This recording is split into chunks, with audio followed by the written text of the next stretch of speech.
E aí, pessoal, tudo bom? Eu sou o professor Luiz Bedinotto do curso Vaga Certa e estou passando para deixar um recadinho para vocês. Vocês que querem acompanhar macetes, resumos, dicas, videozinhos curtos de matemática e física, sigam-nos nas redes sociais, @curso Vaga Certa, no Instagram, Facebook e no YouTube. No YouTube, todas as terças e quintas, às 15 horas, tem videozinho novo de dicas para você, tá bom? Vejo você lá. Abraço. Tchau. Vamos ao conto Herbarium. Todas as manhãs eu pegava o cesto e me embrenhava no bosque, tremendo inteira de paixão quando descobria alguma folha rara. Repara, a narrativa é em primeira pessoa e a narradora diz que todas as manhãs pega o cesto, entra no bosque. Para quê? Para tentar achar alguma folha, alguma folha, alguma planta rara.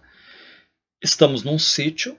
E ela diz que é medrosa, mas mesmo assim ela se arriscava, ela colocava os pés, as mãos entre espinhos ali, passa por cima de formigueiros, né? Alguns bichos ali. E o que ela faz? Procurando a folha mais difícil, aquela que ele examinaria demoradamente. A escolhida ia para o álbum de capa preta.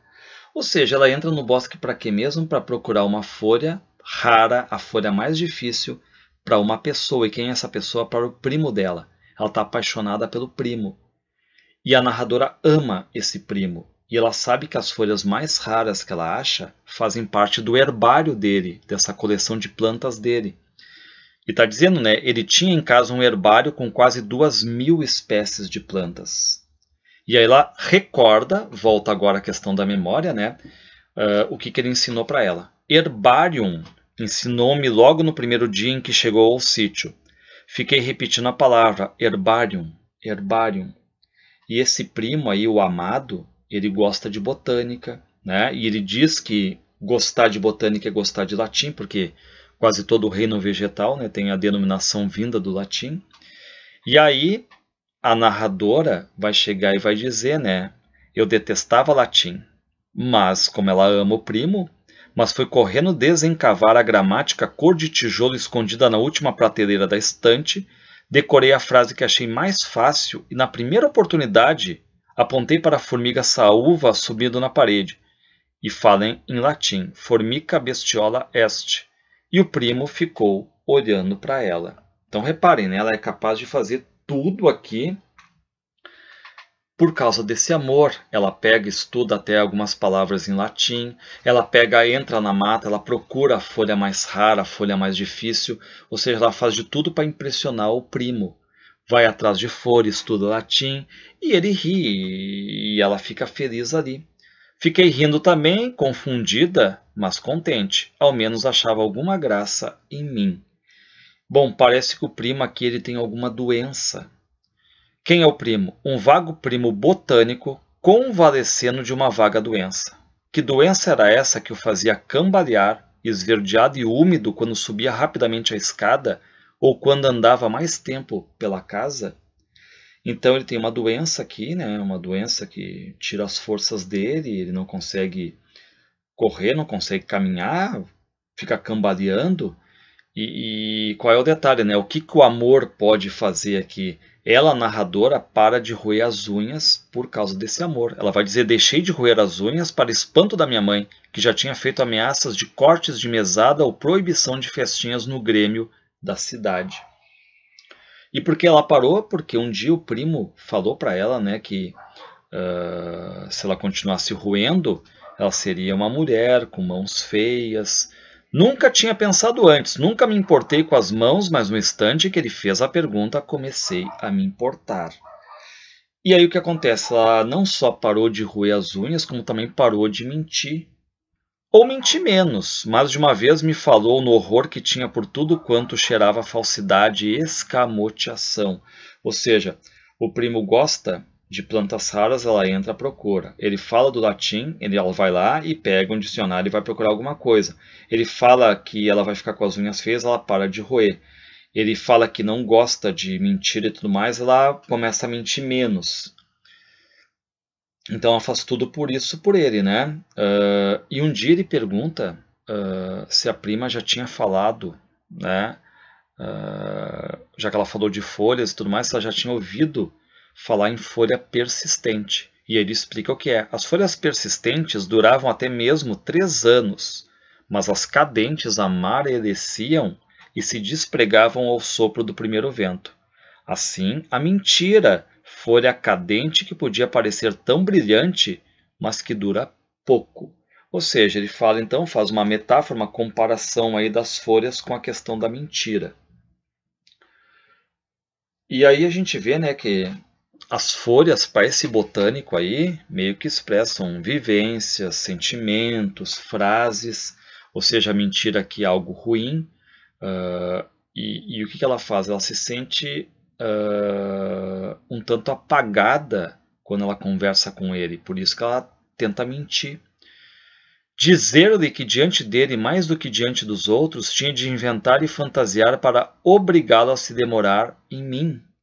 Ou seja, o que ela faz, né, para ter um pouco mais de atenção dele? E ao invés de ela contar uma história simples, ela vai contando mentira em cima de mentira só para ter o olhar dele, né? E ela vai se demorando nas plantas, né? E aí um dia ela lembra que esse primo chegou ali, se instalou no quarto, estava doente, estava convalescente. Só que ela pergunta, né? Convalescente do quê? Qual doença ele tinha? Então é uma doença misteriosa que acontece aí, né? E dentro do sítio tem 2 tias, que é a tia Marita, que chega a dizer, né, que dentro do sítio tem chás ali poderosos, tem um ar puro, então pode ser que até aconteça um milagre de ficar bem. E a tia Clotilde também está ali. A tia Clotilde é meio cartomante, aquela coisa toda de querer prever o futuro. Então as tias estão cuidando dele. E um dia ele vai perguntar para a prima, né? Quer ser minha assistente? E por quê? Porque ele diz que precisa de ajuda para recolher flores e tudo mais, né? E aí qual é a função que ela vai ter que fazer? A tarefa é colher folhas para a minha coleção. Vai juntando o que bem entender que depois eu seleciono. Por enquanto não posso mexer muito, terá que ir sozinha. E aí ela observa que as mãos dele começam a tremer. E aí a prima, que é apaixonada por ele, pensa que é por causa do frio. E ela pergunta, mas o que ele tem? Perguntei e minha mãe respondeu que, mesmo que soubesse, não diria. Fazia parte de um tempo em que doença era assunto íntimo. E aí a narradora está dizendo que sempre mentia, mas não mentia para a mãe dela, né? Mas mentia principalmente a tia Marita, que era bastante tonta. Menos a minha mãe, porque eu tinha medo de Deus, e menos ainda a tia Clotilde, que era meio feiticeira e sabia ver o avesso das pessoas. Isso é importante, né? A tia Clotilde aqui, ela é conhecida por ver o avesso das pessoas. Mas aos poucos, diante dele, minha mentira começou a ser dirigida com o objetivo certo. Qual é o objetivo aqui? Ou seja, ela pode contar a verdade, ser rápida, mas aí o que ela faz? Ela inventa, alonga mais as histórias só para ficar mais tempo com ele, perto dele. E aí ele meio que suspeita em alguns momentos que é mentira, né? Tanto é que ele vai dizer, agora você vai me contar direito como foi. Ele pedia tranquilamente, tocando na minha cabeça. Seu olhar transparente, reto, ele queria a verdade. E a verdade era tão sem atrativos. E aí tem a comparação, como a folha da roseira. E expliquei isso mesmo, acho a verdade tão banal como esta folha. Então ela usa esse recurso de fazer algumas mentiras para ficar sempre perto desse primo botânico aí com uma doença misteriosa. E aí ele dá para a prima uma lupa e pegou uma folha e colocou na palma da mão dele. E aí ele pede para ela ficar observando, mas aí ela não olha para a folha, ela vai meio que passando, tentando descobrir que doença é essa, né? Ele vai botando a lupa na pele dele e ela vai vendo que a pele dele é muito úmida, muito branca. Então vai percorrendo ali os caminhos da mão dele, né? Afastei a folha, queria ver apenas os caminhos da mão dele. O que significa este cruzamento? Eu perguntei a ele e ele me puxou o cabelo. Você também, menina, com essa mania? Parece que herdou da tua tia Clotilde, né? Ou seja, ele pensa que ela estava ali tentando ler a mão dele. E ele diz que a tia Clotilde já tinha também desvendado nas cartas o passado e o presente dele. E aí, claro que se a tia Clotilde já desvendou o presente, o passado dele, ela fica muito curiosa para saber, né? A narradora quer saber. E ela pergunta, tá, e o que a tia previu sobre ti?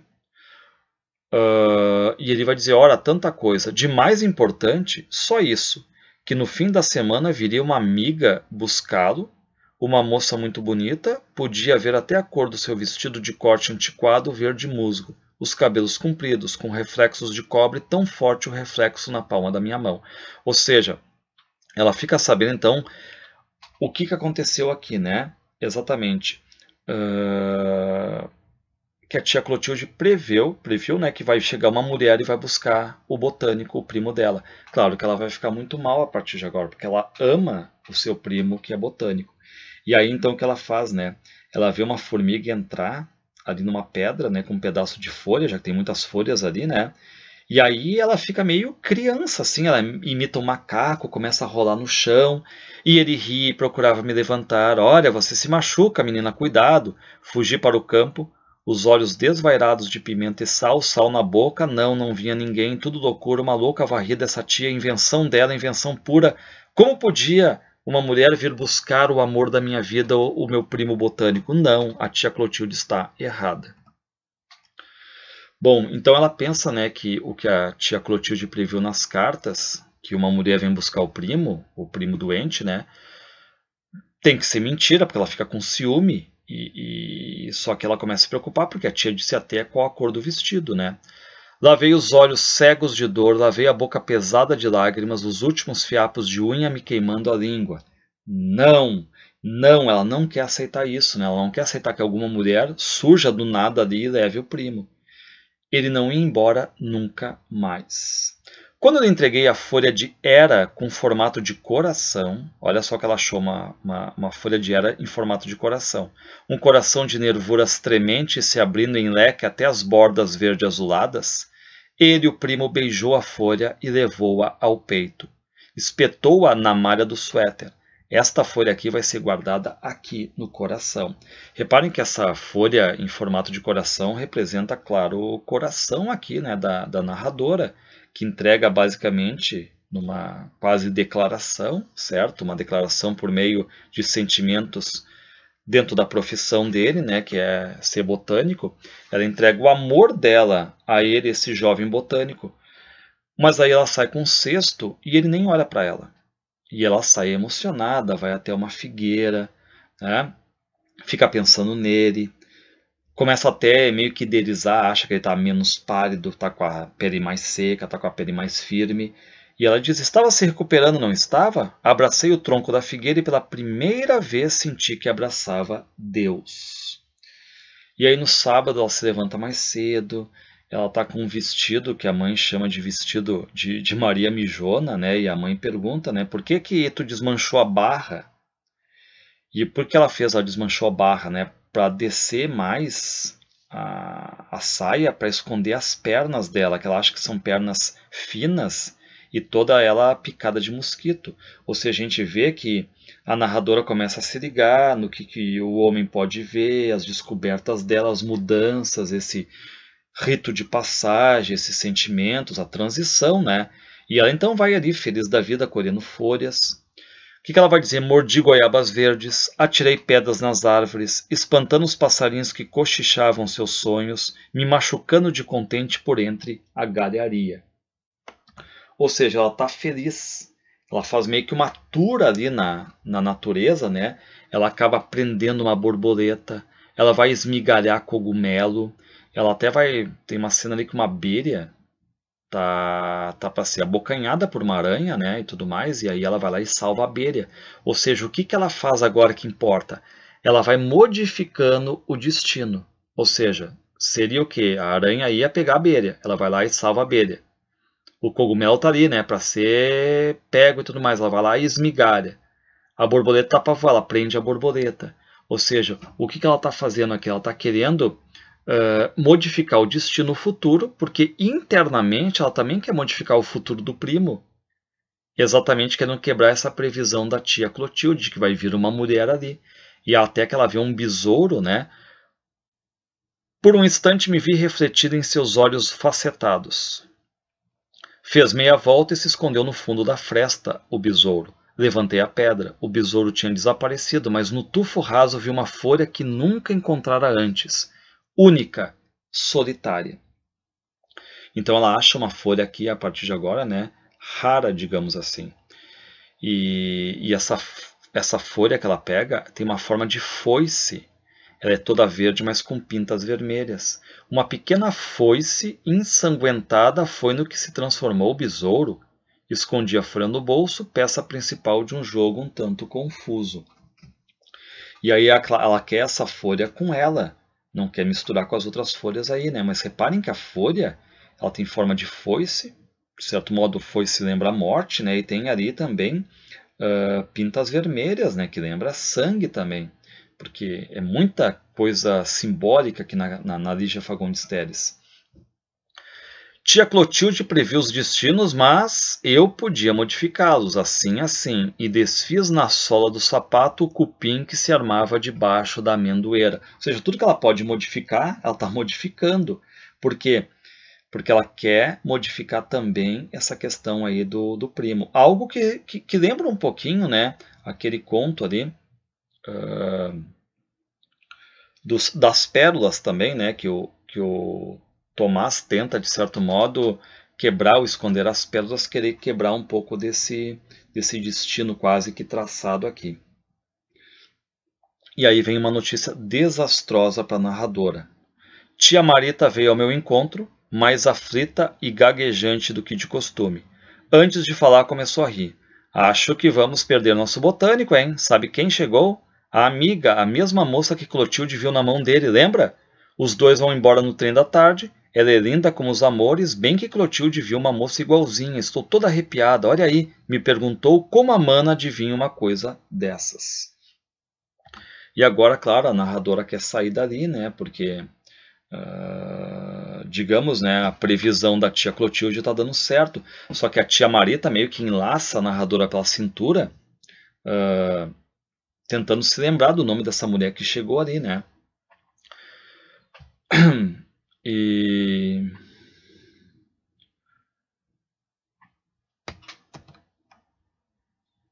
E ela vai dizer, né? Se esforçava para lembrar o nome da recém-chegada, o nome de Flor, como era mesmo?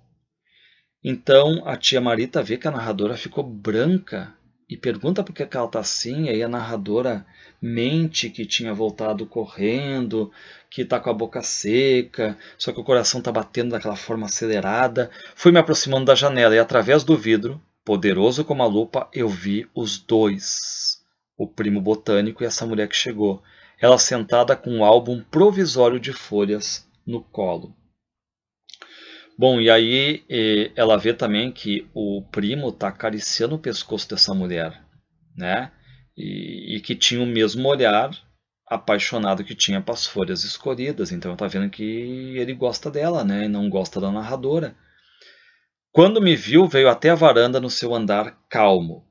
E aí ele diz, né, que infelizmente é o último cesto de folhas que ela está trazendo, porque ele vai embora.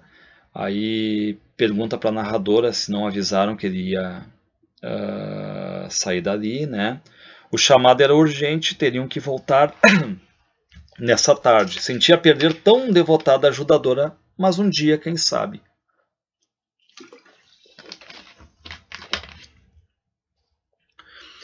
O que ele diz, né? Sentia perder tão devotada ajudadora que a narradora. Mas um dia, quem sabe, não possam se encontrar. Precisaria perguntar a tia Clotilde em que linha do destino aconteciam os reencontros. Estendi-lhe o cesto, mas ao invés de segurar o cesto, segurou o meu pulso. Eu estava escondendo alguma coisa, não estava? Lembre que ela está no bolso, aquela folha em forma de foice com pintas vermelhas. E ela tenta se livrar dali da mão dele. E diz que não está escondendo nada, pede para largar ela. Ele me soltou, mas continuou ali, de pé, sem tirar os olhos de mim. Encolhi quando me tocou no braço. E o nosso trato, de só dizer a verdade, esqueceu o nosso trato? Enfiei a mão no bolso e apertei a folha, intacta a umidade pegajosa da ponta aguda onde se concentravam as nódoas, as pintas vermelhas, né? E ele fica esperando. E aí ela pensa em arrancar a toalha da mesa, digamos assim, colocar na cabeça e começar a fazer de novo aquelas brincadeiras como ela já tinha feito, imitando o macaco, aquela coisa toda, né? Ele tinha gostado, riu bastante, digamos assim, né? Mas ela pensa em também ir até o córrego e atirar aquela folha rara em forma de foice ali na água.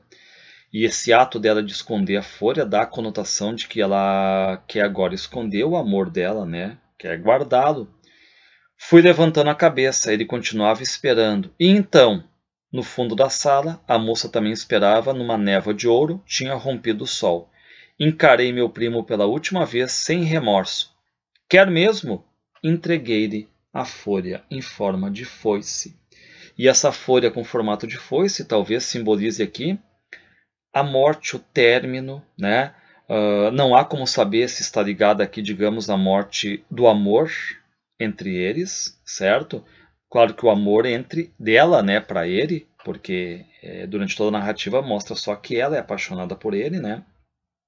Ou também essa questão da morte ligada a ele, que tem uma doença misteriosa aqui. Um conto cheio de metáforas, né, cheio de ambiguidades, muitas comparações também.